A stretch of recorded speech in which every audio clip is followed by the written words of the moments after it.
Hora de conversar com Mônica Bergamo. O assunto de hoje: o que esperar dos depoimentos marcados para a semana que vem na CPI da Covid. Até é importante a gente lembrar quais são, né, Mônica, os depoimentos que estão marcados para a semana que vem. Como é que será essa segunda semana de depoimentos?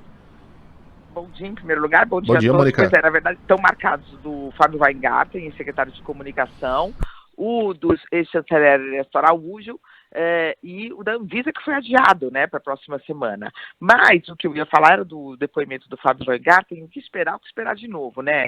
É um dos depoimentos mais esperados da CPI, da Covid-19, né? Ele já disse numa entrevista à revista Veja, no fim de abril, que o Ministério da Saúde foi incompetente, foi ineficiente na compra das vacinas e que por causa disso a gente está,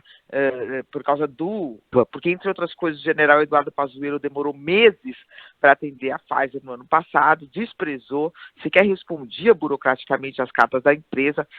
Por causa disso, segundo o Fábio Weingarten, o Brasil se encontra hoje onde se encontra, né? Não se trata aqui, um parênteses, né, Megali, não se trata aqui de saber se já foram aplicadas muitas vacinas no Brasil em relação ao mundo, porque óbvio que a gente tendo uma das maiores populações do mundo, nós vamos aplicar muitas vacinas, em termos absolutos, né? Por exemplo, a gente já aplicou mais vacinas do que toda a população do Chile, né, que tem 17 milhões de habitantes.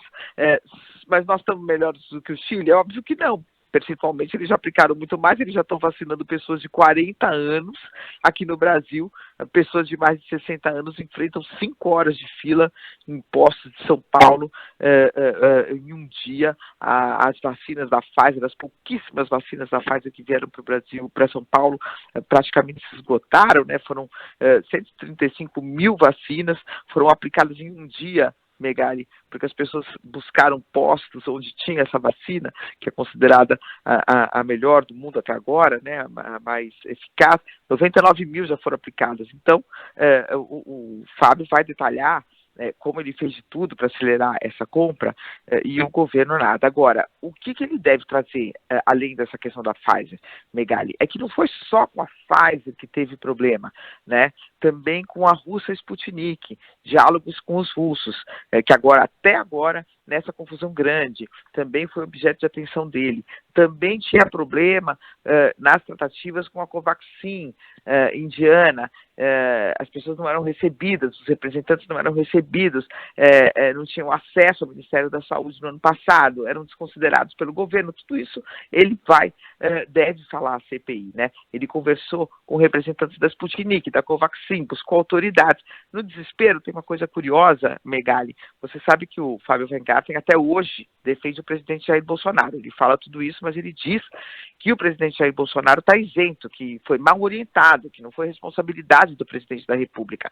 E que ele, como era governo, isso prova que o governo foi atrás de vacinas. Apesar do Ministério da Saúde não ter ido, ele, sendo governo, tentou resolver o problema. Agora, no desespero, Megali, ele procurou, e eu confirmei que isso aconteceu mesmo, ele procurou até o Randolfo Rodrigues, que é o senador, um dos maiores oposicionistas do governo da presidente da República, né? Segundo eu apurei, ele mandou mensagens e o Randolfo só viu a mensagem às 1h40 da manhã, 2 da manhã, e eles se falaram de madrugada, e ele foi atrás do Luiz Fux, presidente do Supremo Tribunal Federal, foi atrás do Gilmar Mendes, ministro do Supremo Tribunal Federal, foi atrás de senadores. Agora, de fato, né, Megali, eram decisões e eram iniciativas que não adianta. O que o Supremo poderia fazer? Né? O que o senador Randolfo poderia fazer? O que puderam fazer, fizeram. Leis, né? Estabelecendo prazos. O próprio Randolfo negociou uma lei, né? Ajudou o Rodrigo Pacheco, presidente do Senado, a negociar uma lei, tentando ver se poderia dividir a responsabilidade com a iniciativa privada. A lei foi aprovada, mas até hoje nenhuma empresa apareceu para ajudar aí nessas negociações. Então, o fato é que era o governo mesmo, era do governo a responsabilidade central, era o governo que tinha a caneta, a força, o dinheiro para comprar essas vacinas que agora estão sendo compradas, estão sendo adquiridas e devem chegar aí em maior quantidade no segundo semestre. Mas então esse é o depoimento dele, quer dizer, não foi só com a Pfizer a confusão, também né, com vários outros imunizantes. Segundo ele, o Ministério da Saúde fez corpo mole, não correu atrás, não tinha pressa, não considerava que isso era urgente, sempre palavras dele, né? E aí, logo depois, se é que vai a CPI, o general Eduardo Pazuello vai ter que, então, portanto, contestar e responder a essas informações preciosas de bastidores que o Fábio Weingarten deve dar na CPI. Um último detalhe, né, Megali, você deve ter lido, tem uma história de que o Eduardo Pazuello pretendia ir fardado na CPI. Sim.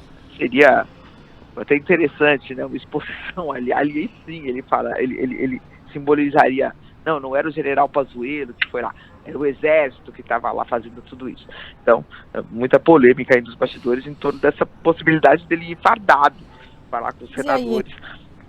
Que não vai acontecer nada, os senadores não vão ficar com medo da farda. Vai ficar intimidado por uma farda? Ai, gente, né? Vamos combinar que vai ser uma coisa meio impactante, né?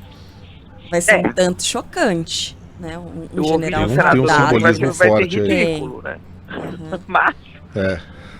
Agora, eu só queria comentar com a Mônica o seguinte, a coluna de hoje no UOL, né, da jornalista Carla Araújo, dizendo que o governo está temendo um sincericídio caso Paulo Guedes seja convocado para depor na CPI, né? E existe um movimento ali para tentar barrar essa convocação, e eu acho muito interessante esse termo que ela usa, que é o do sincericídio. A gente sabe, né, Mônica, que o Paulo Guedes, ele perde a paciência, não precisa de muito, né, para o Paulo Guedes estourar quando ele ouve uma pergunta meio atravessada. Você imagina um Paulo Guedes ontem sendo pressionado pelos senadores como o Marcelo Queiroga foi?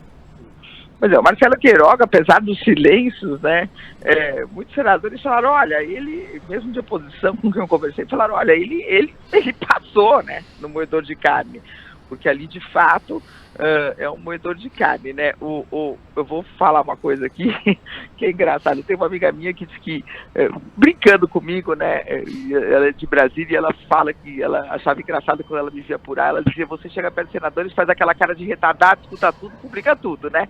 E ele fez aquilo. Chega lá como que não quer nada, não tá entendendo nada. E ela ria disso.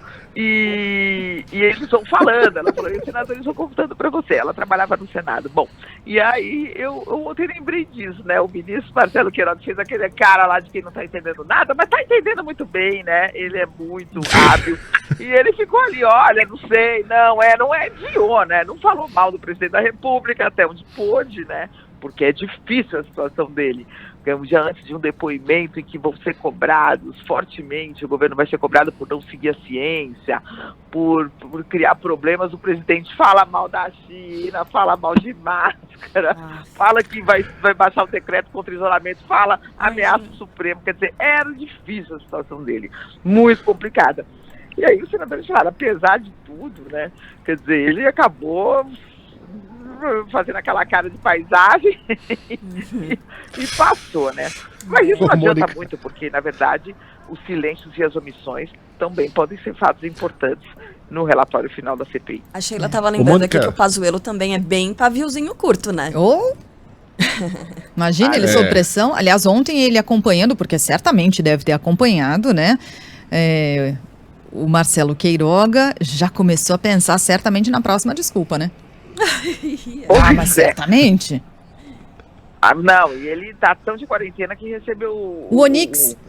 O Onix. O Onix que foi demitido no ano passado por má articulação no governo e que agora tá articulando. Ou seja, tá uma confusão aquela CPI em termos governistas, né? A gente tem ali, por exemplo, o senador Ciro Nogueira defendendo, tendo que ser da tropa de choque. Não é do perfil do senador Ciro Nogueira, né?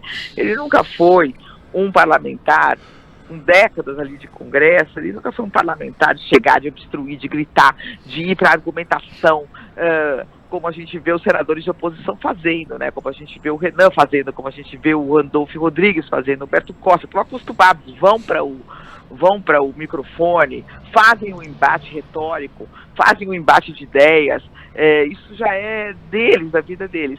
O senador Ciro Nogueira é aquele senador de bastidor que mal fala no Congresso, aí vendo ele ali defender o governo, tentando defender, quer dizer, é um peixe meio fora d'água naquele ambiente de CPI, né? Mas é o que temos, né? É o que o governo tem para defendê-lo, né? Um governo que se expôs tanto aí nessa epidemia. Gente, Tô desculpa, pensando aqui, já que o Pazuello... Diga, Carla. Não, é só a participação do ouvinte, com uma sugestão, um pitaco aqui sobre o que pode acontecer com o Pazuello. Bom dia. Eu acho que o Pazuello vai falar que teve amnésia. Perdeu a memória com a Covid e afetou. O efeito colateral que deixou nele foi a memória. Ele vai falar que não lembra de nada. Né? Pode ser também. Pode ser. Agora pensei numa sugestão aqui, né? Parece que depois que o Pazuello disse que pode ir fardado, o Ernesto Araújo tá querendo ir vestido de Napoleão. Vamos ver. Como é que... Mônica Bergamo volta com outras informações segunda-feira. Bom fim de semana, Mônica, que seja suave. Obrigada para vocês também. Tchau.